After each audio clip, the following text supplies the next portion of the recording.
learners. Welcome to the video lecture on Advanced Manufacturing Systems and Robots Module 5 of Elements of Mechanical Engineering. This has lathe, principle of working, specification and its operations. Similarly, the milling machine, its working principle and its operations, which are covered in the previous video lectures. The second part of the module has Introduction to the Advanced Manufacturing Systems, Computer Numerical Control and its various aspects along with robots. We are going to see these components in this present video lecture. Let's begin. Advanced manufacturing is basically use of an innovative technology to improve products or the processes, with these technology being described as either innovative, advanced or cutting edge. It could be use of a various recent technology that is in picture, which is going to improve the product or the process. Advantages of using these advanced manufacturing system include minimized manual work, that is the intervention of a human being is reduced, minimization of the cost in view of rejection of samples, that is rejection of unfit samples, then maximizing the machine work in order to extract more output, and also the introduction of the better technology which is already used or betterment of it. There are various technologies that could be described in this definition of advanced manufacturing, which includes use of computer technologies, high performance computing, rapid prototyping, use of advanced robotics and other intelligent production systems, and automation. The syllabus deals with these two parts. We'll look at them. The automation is defined as the use of various control systems for the existing system, which involves automatic handling between the machines. It basically creates and implements the technology that monitors, controls the production, delivery and the service of a component. There could be various technologies of automation, which include use of robotics, communication system, measurement and control system, use of a sensor, use of wireless systems, integration of the system.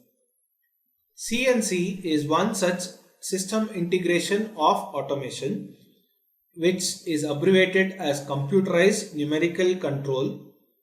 So CNC is basically an NC system, that is an advancement of a numerical control system which uses microcomputer as the machine control unit. The presence of a microprocessor, storage units and other input and output devices improves this level of automation considerably. In these type of CNC machine, various functions are controlled with the help of programs which are generally entered through the keyboard. Let us look at the various basic elements of a CNC system. It includes part program and drawings, input and output devices, memory storage devices, a microcomputer, a CNC machine tool and a feedback device. The part program is basically a written program which is done by observing the part drawing, and the process parameters are then set and written in this part program, which may include the feed of the material, the speed of the operation and the depth of cut needed. This basically serves as an input to the input device. The input device or the output device is basically a set of part program entered into the computer using the keyboard, CD or the DVD. This part program is then stored in the memory storage devices, and these programs can be easily edited and modified later as per the requirement. The microcomputer is the element of a CNC system which reads the part program written and controls the movement of the tools, actuation of the drives, supply of the coolant which is required for the operation of the machine tool. The CNC machine tool is the manufacturing arm. it receives the raw material, it performs the various operations which are needed, and it receives the instructions and information from the MCU, that is the machine control unit. And in this type of CNC machine, usually the processes are all fully automatic and very less human intervention is needed. A feedback device basically receives the feedback from the machine tool and gives it to the microcomputer. By using this feedback, the cause of any error in the machine can be easily detected and is rectified in the part program. The advantages of using this CNC machine are many. It involves program storage, that is, multiple programs can be stored in the machine and it could be used later. And it is more reliable, and the part program can be done with editing online. Online meaning whenever the process is in function or is in progress, a minute changes in the part program can be made online without disturbing the system.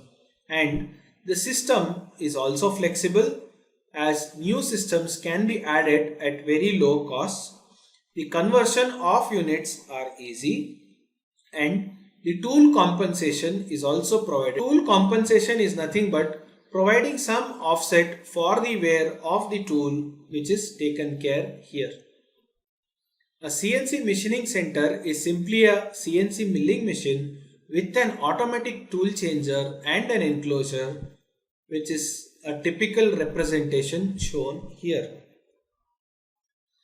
These are very important type of tools with automatic tool changes, and they are capable of carrying out various operations without the intervention of the operator for changing the tools. This tool changing is usually done automatic and is accomplished in a very short span of time, usually within 4 to 6 seconds. The next part is the robots. Robotics is basically a branch of mechanical engineering which brings together several other engineering fields and skills as well. It typically includes use of mechanical, electrical, electronics and computer science branches of engineering that deals with design, construction, operation and use of robots. The concept of robotics has arisen as a part of evolution of these machines which are automated. For example, the robots can replace human in dangerous working environments or manufacturing processes which are complex. A robot is the one which does this. It is a machine which resembles human or an animal and is controlled electronically to carry out various physical activities. In case of an industrial robot, it is used to move materials, various parts or various tools or any other devices. A typical robot would consist of the following elements: a robot controller unit, a manipulator and end effectors. A robot controller unit is a part of the robot that determines the various robot movements, that is this. The robot controller is fed with a set of instructions. This controller converts this input to the suitable signals so that the signals are actuated and manipulator performs the required tasks. The controller first carries out the motions of the manipulator in the desired sequence. The manipulator is basically a set of series of links and joints forming the manipulator, which receives the signals from the RCU. All these moving and actuating parts of the robot except the gripper is included in the manipulator. This contains a feedback mechanism to enhance the speed and accuracy of the movement of the manipulator. The manipulator basically consists of joints and links. Joints such as these listed here, that is joint 1, 2 and 3, provide a relative motion required to the robot, and whereas links are the rigid members between the joints which support these joints. There could be various types of joint. It could be linear and rotary. Each joint provides a degree of freedom indicating the movement or the freeness of the movement of these joints. Most of the robots possess 5 or 6 degrees of freedom. The robot manipulator usually consists of two sections, the body and the arm, which is used for positioning the objects in the work volume. We'll understand what is a work volume in the next set of slides. And it also consists of a wrist assembly for the orientation of the objects that are needed to be moved. The next part is the end effectors. End effectors is basically the device mounted at the end of the robot that actually performs the required task. It is also called as gripper or robot tools. Example, mechanical gripper, welding head, spray gun acting as an end effector.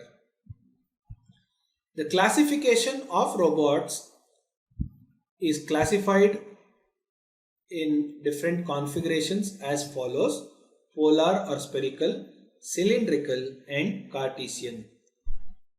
The polar configuration has a spherical work envelope. It has one linear movement and two rotary movement. The linear movement is provided to the robot arm, which can retract or extend about its axis. Imagine your movement of the hand. It can move linearly, either it can move forward or backward, whereas the rotational movement is tilting of the arm above and below the plane. And at the same time, this arm can be swiveled also. Hence, this kind of arrangement where it has one linear and two rotary axis is called a TRL configuration: twisting, rotational and a linear configuration.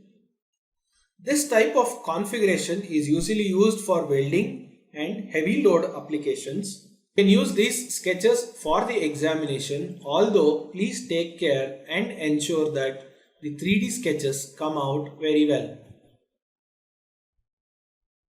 The polar configuration, an application is shown here, and the work volume which I was talking about in the previous set of slides is shown. So in essence, the work volume is the area or the volume throughout which the robot can work upon. So in the polar configuration, the highlighted part in the blue shows the work volume, whereas a typical application of a polar configuration type of robot is shown here. The next configuration is the cylindrical configuration, forming the cylindrical work envelope. It has one rotary and two linear axes. The rotary motion is given to the robot arm and the carriage, whereas both of these linear motions are provided to move upward and downward in vertical plane. Imagine your hand moving upwards and downwards, and also extracting and retracting in the horizontal plane, whereas without any rotary motion.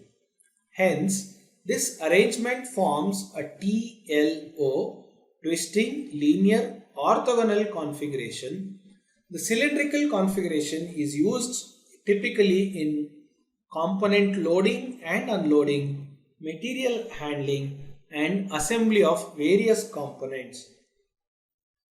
The three-dimensional sketches for the examination and its typical example of application and its work volume is shown here. A pick and place robot along with its spherical work volume. Notice the movement of the axis here, moving up and down and retracting.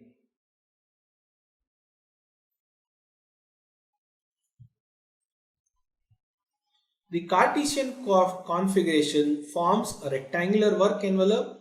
It has all three linear axes. These linear movements are provided in all the three planes x, y and z.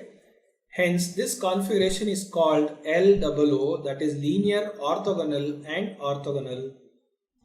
This configuration is said to have greater accuracy and is able to repeat the operation very quick than the other types of configuration. This configuration is suitable for heavier loads. The three-dimensional sketch. Notice you can use any one of these in the examination.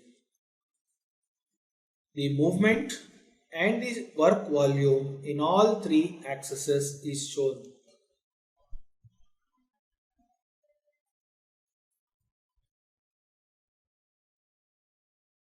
Application of robots involve its usage in heavy works where the lifting or movement of heavy parts which cannot be handled by a human, the robots could be used there.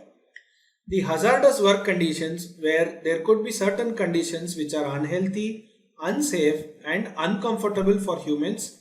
Example, foundry, welding. The use of robots reduces the risk of any mishap to the human being. Where there needs to be repetitive operation and it is time consuming, robots are well suited than the human operator so that the error could be reduced. The material handling, where the robots having better gripping mechanism for moving the parts from one position to the another could be used. Assembly and inspection, for the quick assembly of multiple parts of a single component and checking the quality of the same. Then production application, the use of robots reduces non-productive time and higher production rates can be achieved.